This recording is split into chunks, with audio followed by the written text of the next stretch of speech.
And welcome, my friends, Mr. Constitution Hour, Douglas V. Gibbs. This is the show that used to be on, let's see, what was it? Salem Media, KPRZ, and KCBQ, The Answer, San Diego. I was on AM and FM radio for 15 years, and this was one of the programs. The other one airs on Saturdays right here at 1 p.m. Pacific, and that was on KMET. And after 15 years of AM FM radio, I had to let it go. But because I'm a radio guy, you're getting longer videos, longer shows. If you want something shorter, I'll work on it someday in the future. But at the moment, these are what you get. I'm also on Patriots Soapbox on Fridays from 2 to 4 Pacific with my lovely wife, Virginia. The show on Saturday is with Alan Myers and Dennis Jackson, Dennis the Voice Jackson. And on Sundays, I'm on Patriot Soapbox from 5 to 7 Pacific with Alan Myers. You want to learn more, you want to find out how to get to them, want to find out how to get to them. That was weird. I have no reason why there should be a silly little skip there, but it did. I got plenty of broadband. I don't know. But anyway, so if you want to learn more about, there it goes again. Will you stop, you silly computer? So if you want to learn more about my programming, go to douglasvgibbs.com/radio. Whole schedule's right there. If you want to, check out videos after you miss them, you're like, oh man, you can either come here to either this YouTube channel or Rumble channel. Both of them are /DouglasVGibbs. Or you can go to my video page, douglasvgibbs.com/video, and they appear there as well. And there's always a lot to talk about, and as a historian, as a constitutionalist, I look at politics a little differently. And so for those of you who are looking for just straight political talk, while I do give that, there's usually a lot of history involved. And so I'm looking back in history, and there's a few parallels in different ways. So during the American Revolution, the early Americans had to deal with a group of people called Tories. Tories were colonists that were born in the colonies. They were from the American colonies, but they sided with the British. They believed that independence was a bad idea, and some of them even fought side by side with the British troops during the American Revolution. After the American Revolution was over, these same people, most of them either went back to the motherland or they went to Canada. Some of them remained in the United States, and there were many of those who wanted to sabotage the new American system, thought it was a bad idea to be independent. And so the founding fathers, this early generation of Americans, when they wrote the Declaration of Independence, when they wrote the Articles of Confederation, especially when they wrote the Constitution of the United States, they took the Tories in mind. They understood that there is an enemy within, that there was an enemy within.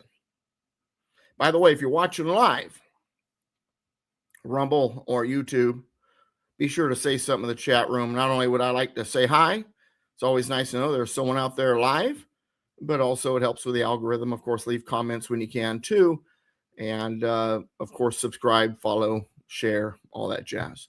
Anyway, so the enemy was within. They were Tories. Hello, Dobie Dave. Good to see you.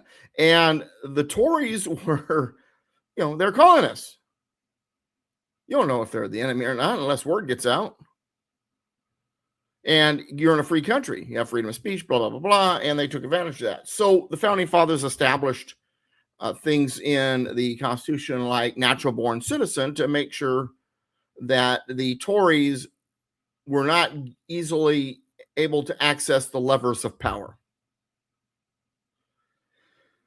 Eventually, that enemy within slowly transformed from the Tories to the nationalists. The nationalists are not what we're told nationalism is today. The left is calling conservatives and Republicans a bunch of nationalists, and they say, well, we love our country. We're nationalists. No. Nationalists to the founding fathers meant someone who loves government, national government, a national system. People who wanted an all-encompassing, single, powerful, collective, centralized power, where all power consolidated in one system to rule them all. Sounds like Lord of the Rings or something. To rule over all the states instead of the rings. So this is what the founding fathers began to have to deal with. One of those early nationalists was a guy named Alexander Hamilton, and this guy was, boy, I tell you, he was a slick talker. He knew how to convince people of certain things. He's the one that reason why we have implied powers and central banks, all kinds of other ideas. The enemy has always been inside the gates. And I say inside the gates because, you've heard the term, right? Enemy at the gates. The thing about having the enemy at the gates is you see the enemy, they're attacking you, and you're able to fight back. And your goal is to keep them from entering your gate.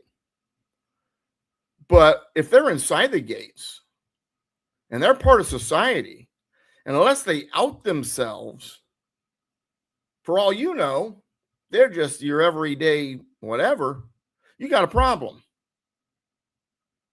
Wonderful thing about a free country is we have the freedom to believe what we might, say what we might, operate as we might. The problem with it is tyranny takes advantage of it to try to get a foothold. But you don't sacrifice liberty to deal with them. The culture has to be able to deal with them. The culture has to take care of it. It's the reason why Benjamin Franklin said that only virtuous people are capable of freedom. Now I watch today, what's going on in today's America, and the enemies within. And we could talk about, the deep state, certain Democrats, not all of them. I mean, Fetterman he's a Democrat on a lot of issues, but he's not, out of his mind crazy. He's a Democrat we've dealt with kind of in the past. He's kind of the Zell Miller, maybe a little bit. I think Zell Miller was maybe even a little bit more conservative than Fetterman. But now we've got this socialist push. It's always been there. I mean, socialists began infiltrating the United States back in the 1890s with the Fabians, back in the 1920s and 30s with the communists, the Soviets, during the 50s and 60s with the Chinese. And we've had other interior situations, enemies before. The radical Republicans, the early Republicans under Lincoln, were big government, federal government, supreme kind of minded people. Then we talked about the Tories. We talked about the Hamiltonian, Federalist Party nationalists. So the enemy's always been there. It's always been inside the gates. But now the enemy is not afraid to indicate who they are. And the enemy is not just the DSA and certain politicians that want to take a lighter to the Constitution. But now we've got also another enemy that's been also infiltrating Islam. Now, Islam's always been there. Thomas Jefferson and James Madison both fought Barbary wars against Islam. Barbary wars were against the Barbary pirates of the northern African coast. You've heard the Marine Corps hymn, the shores of, to the shores of Tripoli, right? That's in reference to the Barbary wars. George Washington paid tribute to the Islamists. Hey, if we pay this protection money that you're demanding, you won't fight us so much. You won't attack us so much, right? Oh yeah, sure, we won't attack you. Then they did, and they hit our shipping lanes and took our sailors as slaves and things like that. Of course, we're dealing with Britain too. So, but anyway, so John Adams did the same thing. He paid a tribute also to the Barbary states. Thomas Jefferson said, forget that noise. I'm sending the Marines. I'm sending the Navy and the Marines. And he did. During the 8 years that Thomas Jefferson was president, the national debt went down every year except for one, the 1 year that he engaged in the Barbary War. But apparently the Muslims from the Barbary pirates didn't get the complete message. So James Madison had to go back in with one more hit to finish them off. I can't remember if it was the first war or the second one. I think it was the one under Madison. There was a they wound up beaching like in Egypt and marched across the desert to hit. I want to say it was Tripoli in a surprise attack that kind of ended it all. But anyway, and then after the Barbary Wars, Islam for the most part left us alone for the next 100 years. Then there's the tale, and I don't know if it's legend. I don't know if it's exactly true or not, but I totally believe it could be true, of General Blackjack Pershing in the Philippines, and they were having an Islam problem, and he had roughly 50 or 100, I can't remember what the number was, attack an American base. He killed all of them but one, kept the one alive as he executed the remainder of them, and then buried them with pig blood, which in Islam, they're basically not going to paradise kind of thing. They let the one guy go, and he went back and he told everybody what happened. This is the story.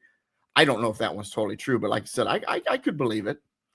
And from what I hear, from what I understand from that tale, Islam left us alone again. Then we have 9/11, and I don't want to get into the discussion about 9/11. I know there's some of you out there like, well, Doug, it was an inside job. I'm a firm believer that there were segments of our government that knew, maybe even were in on it, but that's not the point. The point is the facilitators were Muslim. Regardless of who you think was the guy behind the curtain pulling the levers, the facilitators were Muslim, and they were happy to do it. And when 9/11 happened, the Muslim countries in the Middle East were dancing in the streets. The Muslims in America were dancing in the streets. And now you've got people like Hasan, Piker, and Abdul al-Sayed, saying, hey, America deserved it. And they're doing that from a Muslim point of view. So regardless of what you think about the details, the thing is, Islam happened, and the common belief is that Islam was behind 9/11. 9/11 happened, Islam was behind 9/11, and we will never forget. Now there's a Muslim mayor who's proud of it, heading the government in New York City, where the Twin Towers fell. Again, I'm not going to get into the arguments about how that happened. We're going to talk about that it did. And you've got al-Sayed and his sister teaching at the University of Chicago. She says, the place is horrible. It's a colonialist university, but I'm a teacher because I need to be on the inside to propagandize the youth, basically, is what she said. Not in those exact words, but that's basically what she said. And then we've got Paterson, New Jersey. I was reading about this at WorldNet Daily. And by the way, Dobie Dave, thank you for the comments in the chat. Simplify 80 to 85. Okay, I was Navy 84 to 88. So during 84 and 85, we may have bumped into each other. If you took a trip to the Middle East on the USS Peoria 1183, I was on that cruise. I think that was 80. Actually, I thought that was 86, 87. You were out by then. Never mind. But my dad was a Marine. My stepdad, he's been dad since I was 3. He was in Vietnam. So I grew up all around the Marine Corps.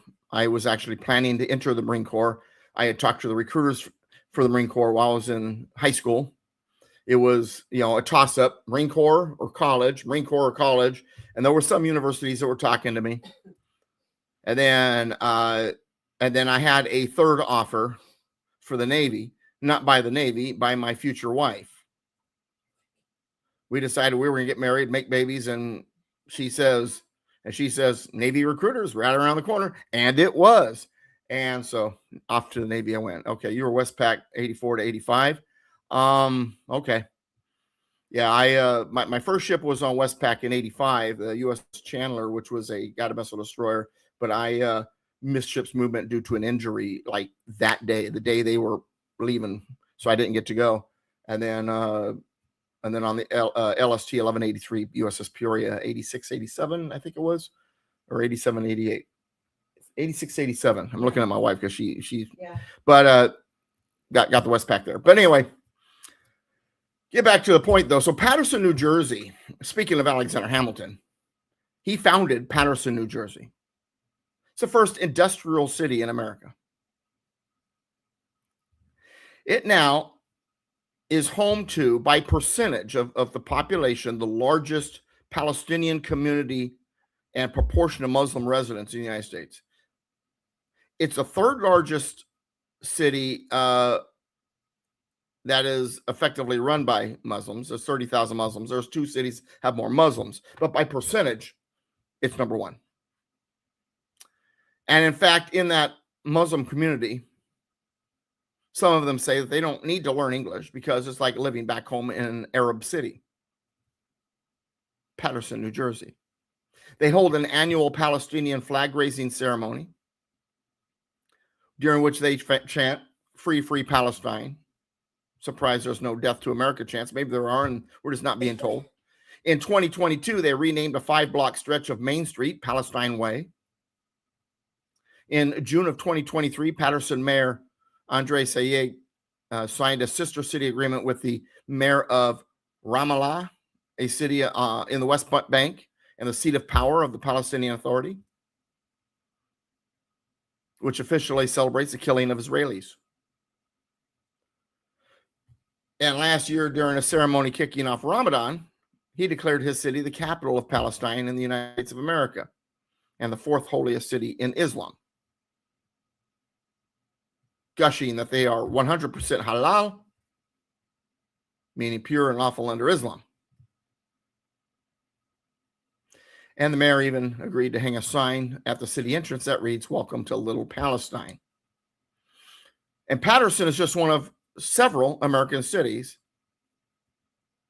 which includes Hamtramck, Dearborn, Michigan. There's Dearborn Heights, now controlled by Muslims. Followers of Islam also exert outsized influence in some larger cities, such as Minneapolis and New York. I was looking it up a few weeks ago, and over 100 political offices in the United States, including minor offices like city councilman. Well, it's not minor to the city, but it's not federal, state. Over 100 political offices are held by Muslims. And to varying degrees, the actions of Muslims in these communities echo those of immigrant groups who came before them. They've created thriving communities that can feel more foreign than American, and I get that. You got Little Italy, you got Little China. Okay, I'm good with that. If you want to make something that feels a little more like home, that's fine. I get it. You're supporting each other. You're in a strange land. I get that. But see, Islam doesn't work that way. See, Islam is deceptive. So what it'll do is it will operate like a basic community. We're just immigrants. We're just want to, the American dream. But then as that percentage grows, as the control that is by that group is perceived to be greater, there is then assimilation goes out the window, if there was any in the first place, and then they become a loud voice. Eventually, that voice gets louder as the population increases, and eventually, as the population increases, they begin to get, violent. Look what we've seen in Western Europe. Assimilation at this point is rare when you have heavy concentrations of Muslim migrants in a certain area. And these large influxes of Muslims from abroad in America have changed not only the complexion and culture and values and traditions of cities, but also the demographic makeup of city councils, school boards, police departments, courts. Like I said, Muslim office holders number in over 100 throughout the country, and it's growing fast. They have changed laws or how existing laws are enforced to conform to their tenets of Islam. I mean, an unwelcome trend for non-Muslims, particularly Jews, threatened by their militant anti-Israel rhetoric and positions. And I'm watching El Sayed the other day on Jesse Waters, and they're really good at playing this game.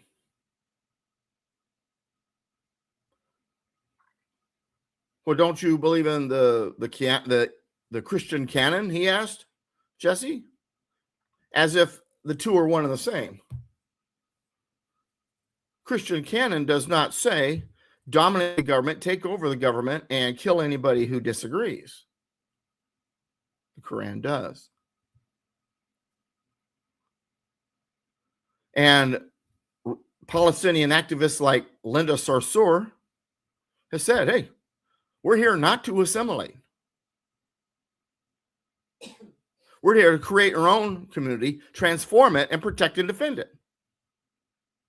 She lives, by the way, in Patterson, or in that area, and has helped transform that city. And what happens is Muslims break with U.S. norms on fundamental issues. While I do believe we have a Christian foundation in this country, I believe that having religious values is important. I don't want religious laws per se running the government. And as a Christian, I want to welcome everybody when I hope they become Christian ultimately, but Muslims, Jews, atheists, Hindus, Buddhists, they're all safest in Christian countries because Christians are, for lack of a better way of saying it, tolerant. But see, Muslims, Islam doesn't do that. They hold hostility towards things like women's rights. They believe in spreading what they want by the sword, terrorism, or whatever. They remake American communities into their own Muslim image. And so you got this Palestinian flag being raised, a Muslim majority city council changing existing noise regulations to allow the city's dozen mosques to blast out the Islamic call to prayer 5 times a day from before dawn to after dusk.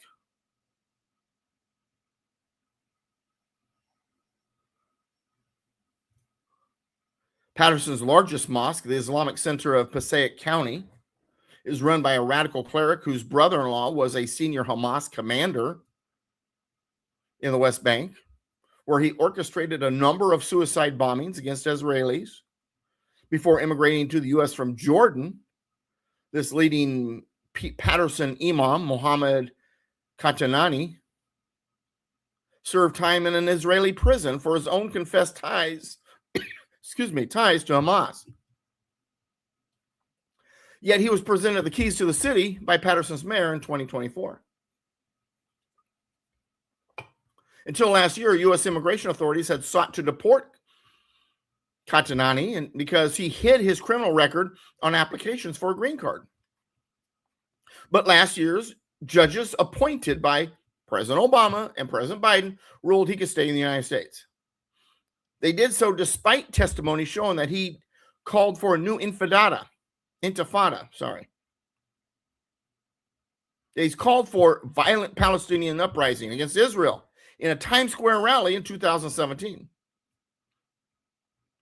Hundreds of Israelis were killed during the first and second intifadas, and Katanani has supported the families of Intifada suicide bombers. A decade earlier, he gave a sermon condemning Christians to hell. Okay, well, if you don't accept Christ, I believe you're going to hell. So that part doesn't bother me, except for that it was done in such a public way and a threatening way. It wasn't the same.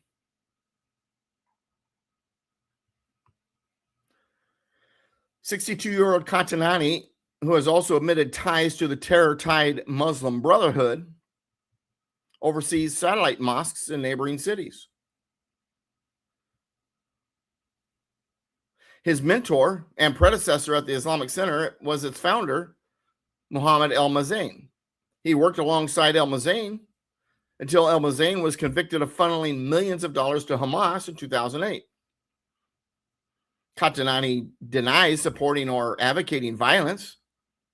He declined further comment. And the Patterson Palestinian community, super political. They are screaming and yelling and up in force at council meetings, voter drives, election events. And much of the political organizing centers around mosques, where the Israeli-Gazan war is debated and where politicians are groomed or shunned.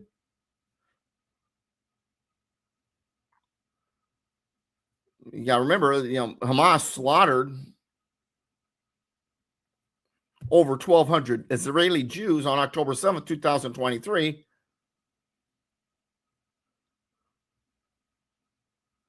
And after New Jersey's U.S. representatives, senators, and states governor all declared their support for Israel, the response in Patterson was that the leaders effectively banned those officials from mosques and public spaces in the Palestinian stronghold. You support Israel? We don't want you in our town. You want to say something like the death of 1,200 Jews was not a bad thing? You're not going to say that it was a good thing? You're not allowed in our city. The state's new Democratic governor, Mickey Sherrill, recently tried to thaw relations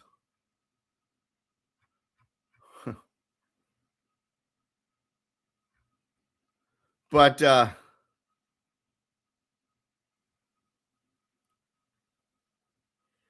she visited the Islamic Center, snapped a selfie with Katanani. She even covered her head with a hijab, pandering to her Islamic hosts. Patterson Muslims have turned out the vote to elect several brethren as councilmen, including Ala Abdelaziz, who last year went on to become New Jersey's first Palestinian American state assemblyman. More than 40 Muslims now hold elected office in the state of New Jersey. Even the Patterson Police Department has been Islamized and politicized. More than 30 Muslims are now on the force, and some have sewn the Palestinian flag on their uniforms. Former Patterson Police Chief Ibrahim Baykora was sworn in on the Quran.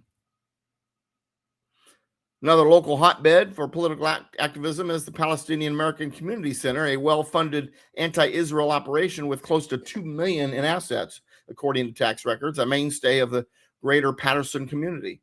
The center helps organize the day's Palestine Day on Palestine Way festival and lobbies for U.S. divestment from Israel, which it claims to carry out genocide against the Palestinian people.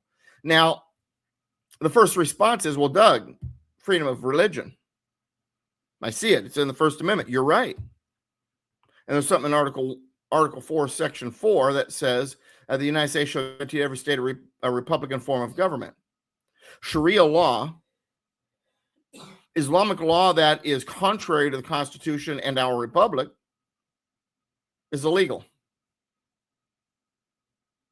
We don't have to put up with this. We don't have to put up with the fact that 2 days after Hamas massacred 1,200 Israeli Jews on October 7th, 2023, the center's president, the Palestinian center in town, Diab Mustafa, who grew up on the West Bank, told the New York Times that violent anti-Israel college protests across America give him hope. when you're calling for violent protest, violating the peaceable assembly natural right, when you're calling for Sharia, when you're calling for government other than what was established with checks and balances that are in line with the Constitution, I don't care what your religion is, you're violating the law, you're violating the Constitution, you're violating the state constitution, and it needs to stop. Scream freedom of religion all you want. And I'll be honest with you, I don't believe Islam is a religion. It's a political ideology that says it's a religion. But it's like trans. Just because you say you're a woman doesn't make you a woman. Just because I say my dog's tail is a leg, therefore my dog has 5 legs, doesn't make it true. The dog still has 4 legs and a tail, not 5 legs. And that guy who says he's a woman is still a man. Just because they say they're a religion. Compare Islam to political ideologies and religions, and you tell me what it has more in common with. It's a theocratic political system, but it is a political system. And it's a political system that is at odds with the United States Constitution. And if it begins to be implemented in our cities and our towns and our communities and our, God help us, counties and states, they are violating Article 4, Section 4. The United States has every authority to use federal personnel to end it. I don't want that to happen. I'm not a big fan of violent confrontation. I don't want violent confrontation. But see, the other side does. And if they start acting in a violent manner and trying to force their ideology through a violent manner, the United States government has every authority to use law enforcement to quell that violence. Now, right now, what they're pushing for, what they're trying to do is what they call an electoral jihad. They're basically, the goal is to start outnumbering their opposition, and that's what political systems do. I get that.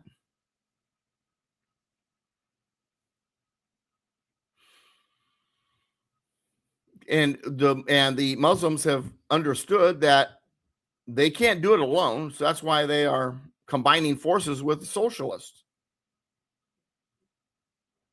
It's a fascist way of doing things, bundling. Zohran Mamdani is a great example. He rode into office with strong support from New York's largely immigrant Muslim community, but he's also a socialist who's calling for the warmth of collectivism.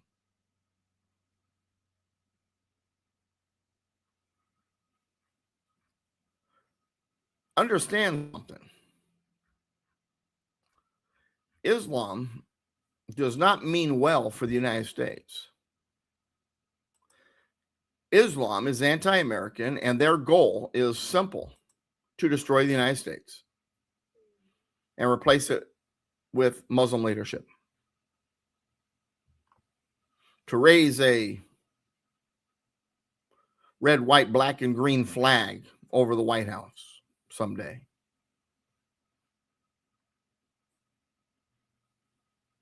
And understand that Islam doesn't just hate Israel. They hate Christians.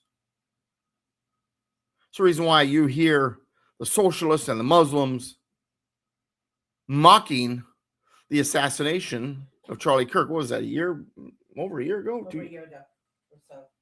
Been a while. Even longer. No, 2 years? It seems like, doesn't it? Yeah. Yeah. I'll have to look it up now. It's been a while.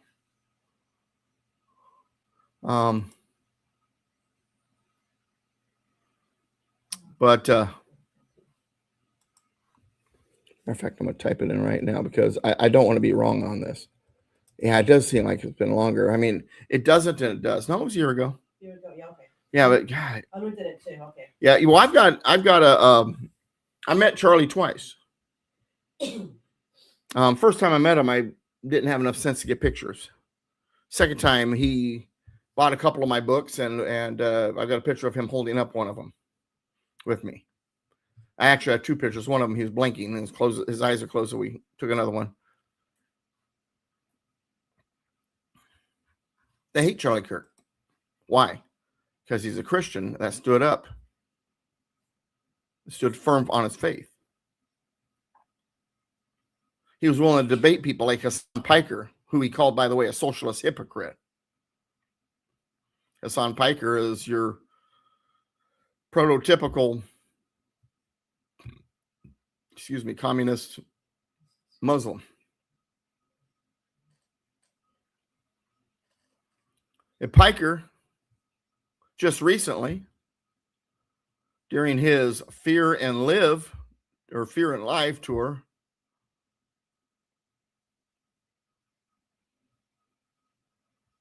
mocked Charlie Kirk, mocked his death, the assassination of Charlie Kirk. As the crowd and his co-host, Hasan Piker's co-host, laughed hysterically at the mocking.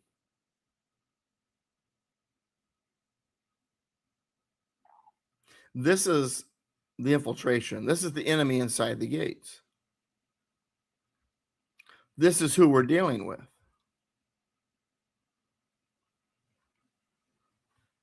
Don't buy into this idea that Islam is just some poor immigrant group looking for American way. They are an invading force.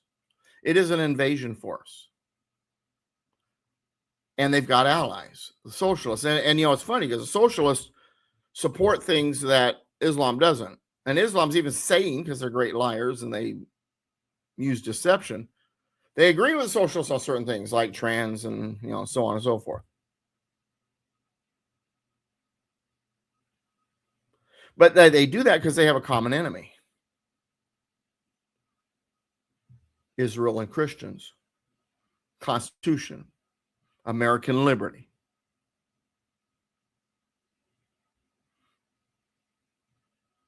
And Islam doesn't have to go after the Christians. The lefties are already doing it.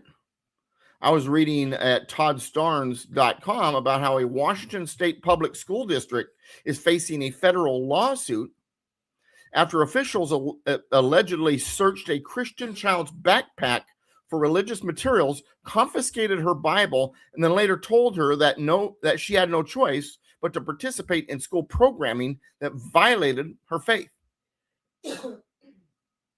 Understand, this is a second grader at North Hill Elementary School. And they're searching her backpack, confiscates her Bible, confiscates gospel tracts she has, because she had been talking to her about her Christian faith with classmates. So the local organization says the district ultimately acknowledged the conduct was wrong and promised in writing that she would be allowed to exercise her faith, but the damage is done.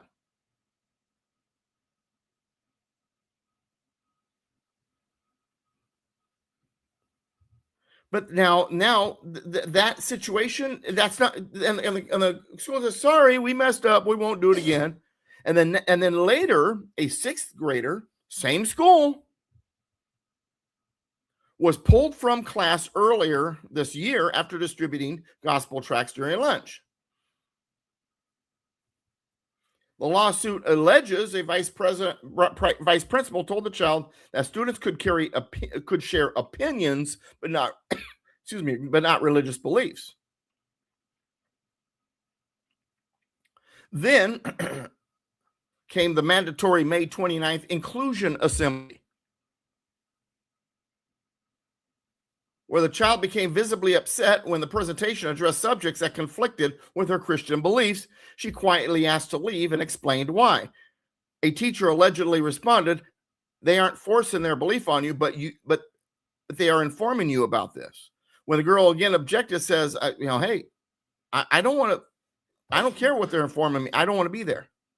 The teacher said, "You have no choice," and sent her back into the gym where her lawyers are saying she sat crying. A lawsuit was filed on July 8th in federal court on behalf of this student and her father. A local news outlet initially said the district had not yet received the lawsuit and would review it once served. Allegations have not been proven in court. The school district's own published student rights policy states that students possess the constitutional right to the free exercise of religion and should not be pressured to choose between participating in school activities and their religious beliefs. If you have an inclusion thing about trans or whatever else is going on the screen, and the kid doesn't agree with it, doesn't want to be a part of that assembly, according to the district's own published students' rights policy, that child can ask to not be in that assembly. And the lawyers, the ACLJ, for this particular child and the other one that I talked about, the second grader, says that these incidents demonstrate a continuing pattern of religious discrimination for the school district in Washington. 3 separate incidents, 3 separate violations, same district, same school.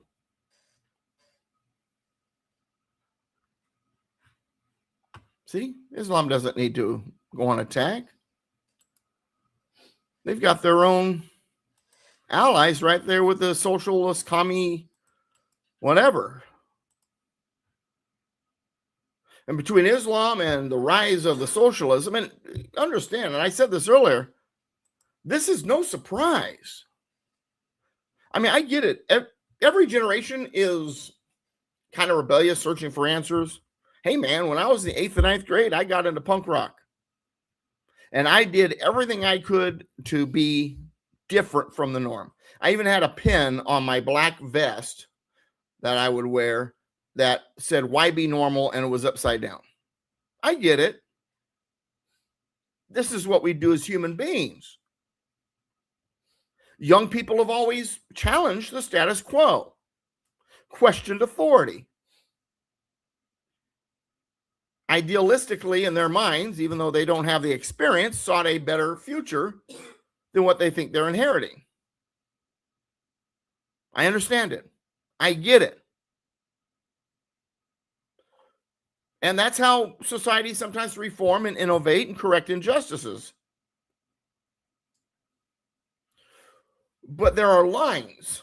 At what point is a young person's desire to make a change going a little too far?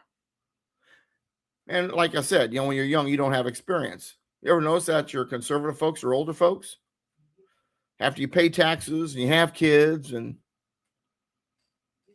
this part of the system or that part of the system makes you mad because it's not good for your family or not good for your beliefs or whatever, you start, for lack of a better way of saying it, becoming less radical.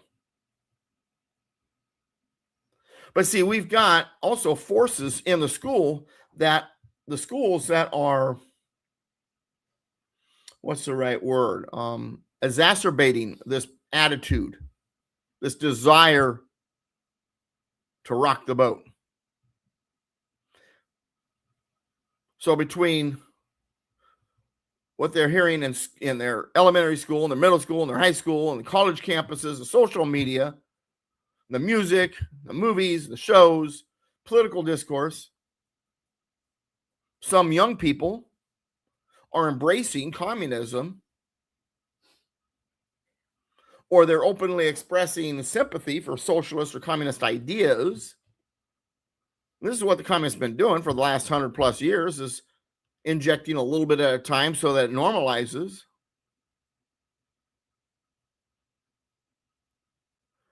Dobie Dave in the chat says, if you're not liberal in your youth, you have no heart. And if you're not conservative as an adult, you have no brain. I've heard that one before.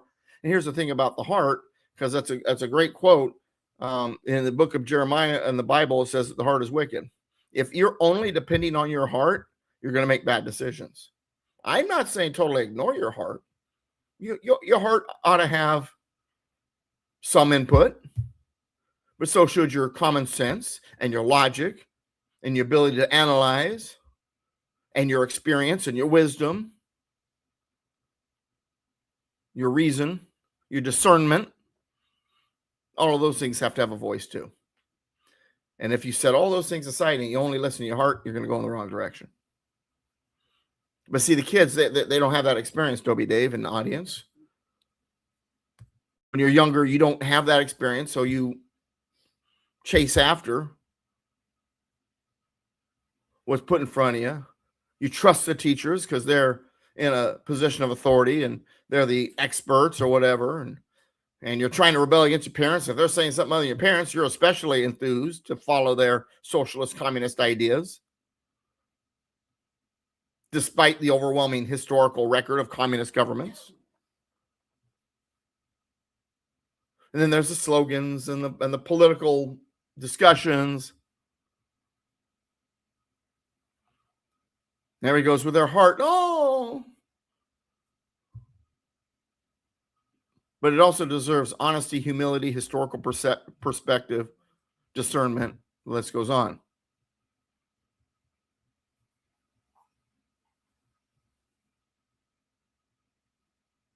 Most young people are not going to be totally attracted to communism because,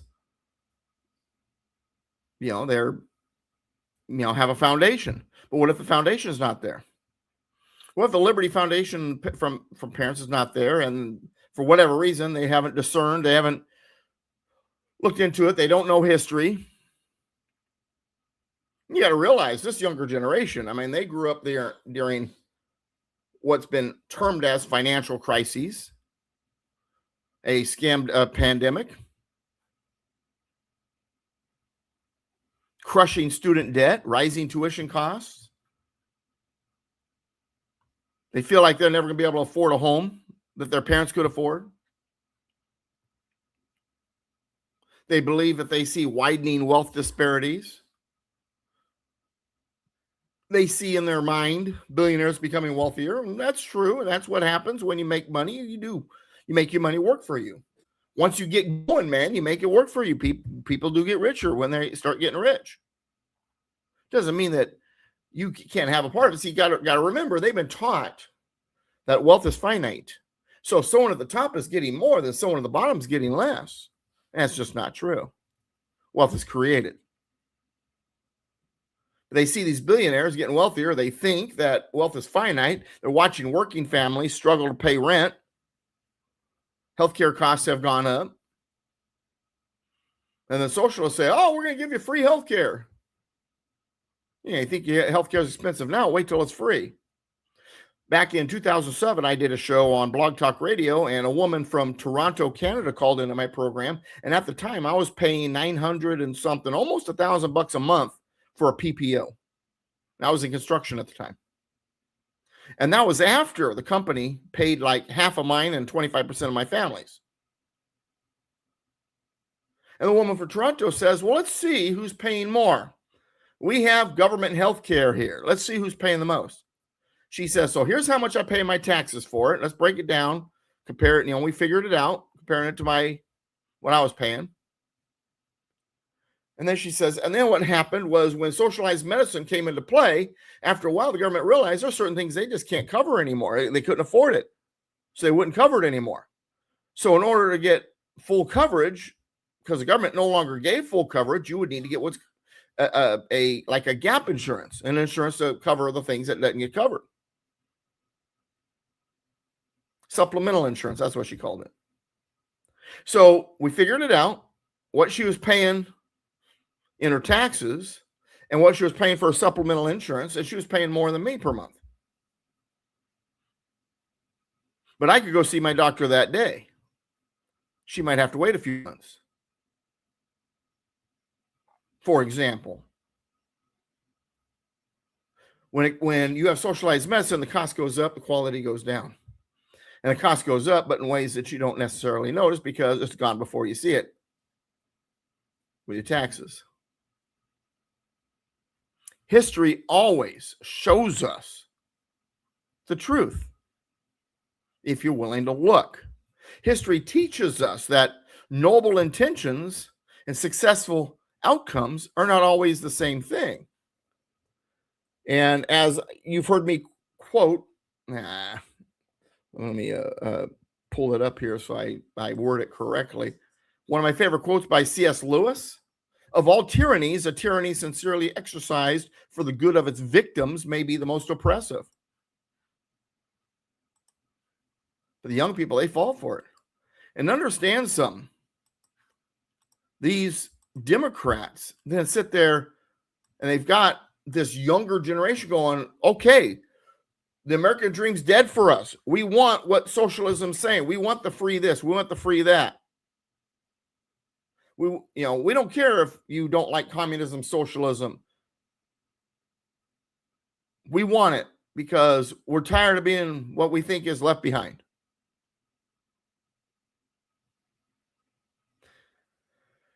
And so they've gotten louder. They've become the DSA, the Democratic Socialists of America, and now they're starting to win these primaries in the Democrats. And understand, now as you watch the Democrats go, whoa, they're a little crazy. They don't really think that they're crazy. They want the same thing. It's just, see, the end game is the same for both sides. But see, the strategy has always been a gradual takeover. The strategy has always been to promise you're going to give everybody an American thing, but you're really going to inject socialism. But it's so small, no one notices. And you must never deliver so much socialism that the American people realize what you're doing, and you just slowly normalize it. It's the Fabians. That's what the Fabians believed in. You got these news outlets telling us that after originally supporting these new Democratic Socialists into the Democratic Party, that some of the establishment Democrats are experiencing cold feet, or they're not sure that they like the socialists invading their party. You got the Raging Cajun, what's his name?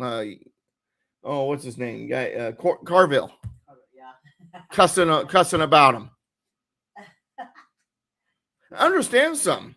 These Democrats are more than happy to have the socialists in their party because most of them are socialist already. These people who seem to be complaining, they don't have a problem with what the DSA candidates believe. They have a problem with the fact that they're pushing their socialist line too early. If they go to full socialism too early in the game, the American people will reject it and push the other way. There is no socialist wing of the party. There is no big tent. They're all socialists. They're just applying it in different degrees. And the youngsters are impatient. And so they've gotten louder. They've got more organized than ever before. And meanwhile, the establishment, they're like, no, you got to play the long game. And they're getting nervous because they believe this hard push that the Democratic Socialists are doing is too early. And if the louder Democratic Socialists keep winning primaries, it's going to create a situation where the Democrats may lose what they've been building for a century. This new wave of younger socialists are not buying into the Fabian style of incremental infiltration and influence. They don't possess the patience of the old school communists who began the process and have steadily moved it forward one incremental step at a time. The younger generation communists are not afraid to exclaim their version of the truth out loud. And so to the establishment, they're putting the whole plan in jeopardy. The old guard is trying to put out the fire. Because if they sound too much like they support, I'm talking about the establishment here, if they sound too much like they support the radically loud Democratic Socialists, they lose moderate and swing voters.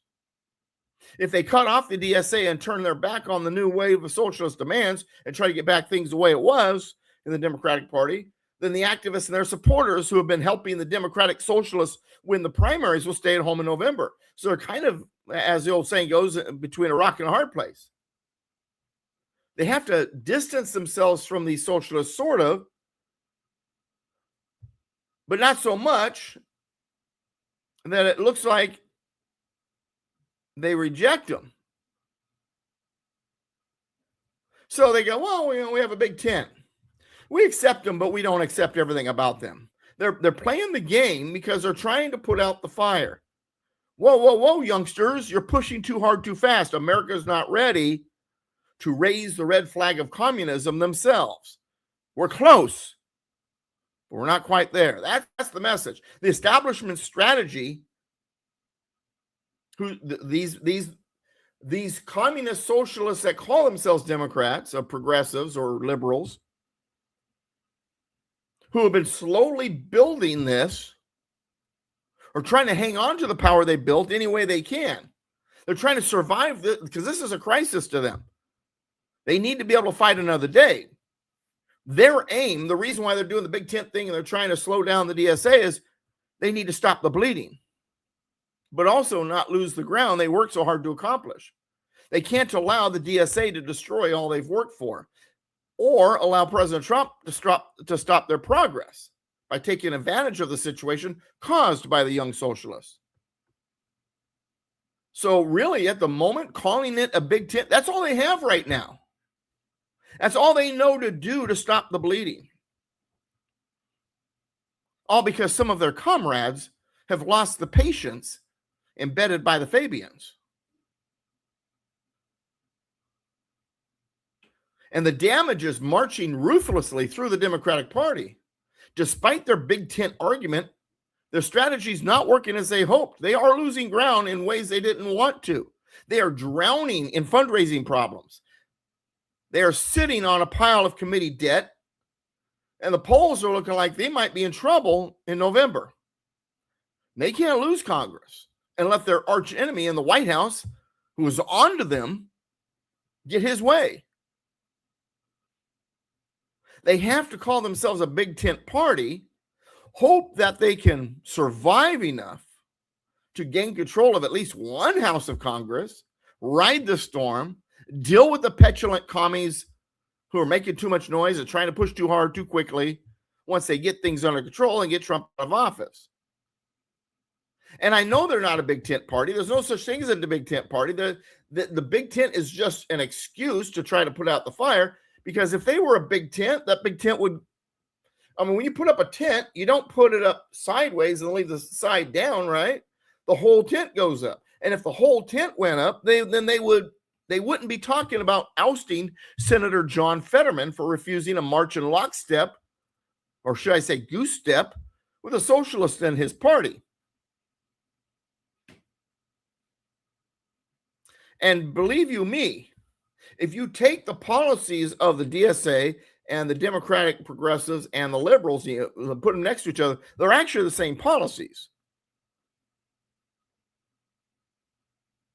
It's just that the louder, younger, Israel-hating, open border socialists are not as good at hiding the truth and keeping it look like it's just incremental, as well as their brethren, the Israel-hating, open border progressives. And see that, and their biggest problem is not just that there's a big mess being caused by this DSA push impatiently, too fast, but also you got to realize that from the Democratic Party's point of view, they're fighting two fronts. It's a two-front war. They're fighting the DSA on one side, they're fighting Trump on another side, and then Donald Trump has like 3 or 4 different fronts against them from different directions, and one of them he's hoping to get through is the Save America Act.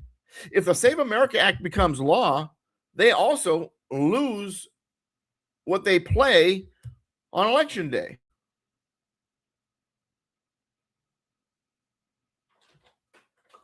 In 2020, the election that President Trump, I believe, actually won, but it was stolen through a number of strategies, including illegal alien voting, illegal aliens voting in high numbers, stuff like that. The Census Bureau has reported that so far they have identified 24,000 non-citizen voters in that election.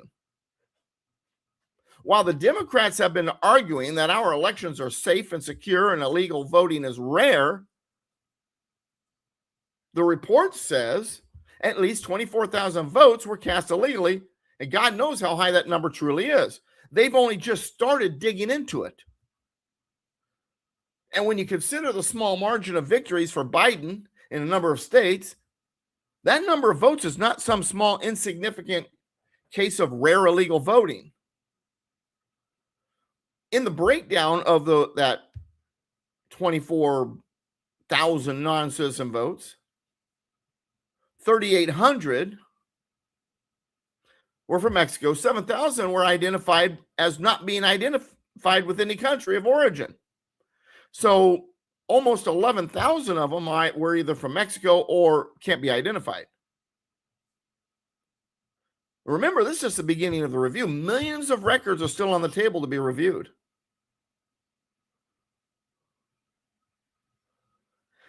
During President Trump's second term, he's making headway regarding election integrity. On August 24th, 3 days ago from this live episode, the United States Supreme Court ruled that President Trump can implement parts of his executive order meant to lighten up mail-in balloting in the U.S. The ruling gets the courts out of the way so that the Trump administration can create lists of adult U.S. citizens in each state and send those lists to states at least 60 days before a federal election as a means to ensure only citizens are sent ballots. Then on top of that, the Postal Service in states that have mail-in balloting, mail-in voting, can obtain lists of eligible voters and deliver mailed ballots only to those people.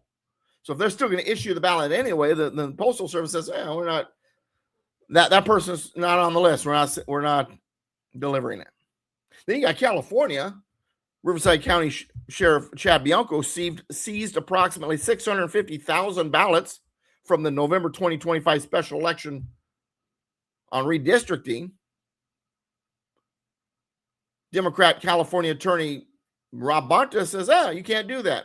Bianco says, I'm hanging on to these ballots. It's evidence. And I'm a custodian for the court. You can't tell me that I can't seize this evidence. It's working through its courts. It is currently heading to the California State Supreme Court, and I am sure it might work its way all the way up to the United States Supreme Court. The Democrats are desperate to hide what they've been up to, something that they were even willing to destroy lives regarding when it came to anyone near the Capitol on January 6, 2001. They have been rigging elections. They have been working with foreign actors to make it happen. We have evidence of Chinese influence on U.S. elections in 2020. Before the voters even went to the polls. We've got now a recent report also with something called AI Collective, A/I doesn't mean artificial intelligence, something with an Italy network, where it's almost like a dark web type network, the far left terrorist networks that Antifa and other leftists involved in that, and it affects not just the vote, leftist terrorism in the United States. And they were using this system with links to federal foreign terrorist organizations. The whole thing was built to enable these organizations, these radicals, to organize, recruit, communicate, disseminate propaganda, target information tactics, and carry out violent attacks against like ICE, for example, where they were sharing personal information of ICE agents on this network. That's been discovered. There is evidence of foreign influence. There is evidence of foreign tampering. There is evidence of an enemy within. The question is, will we be able to destroy the enemy inside the gates before they destroy us? Thanks for spending the hour with me, DouglasVGibbs.com. DouglasVGibbs.com. It's been a pleasure being here. United we stand, combined we kick butt. God bless America, my friends. God bless you. See you next time. Thanks for spending the time with me. Ciao.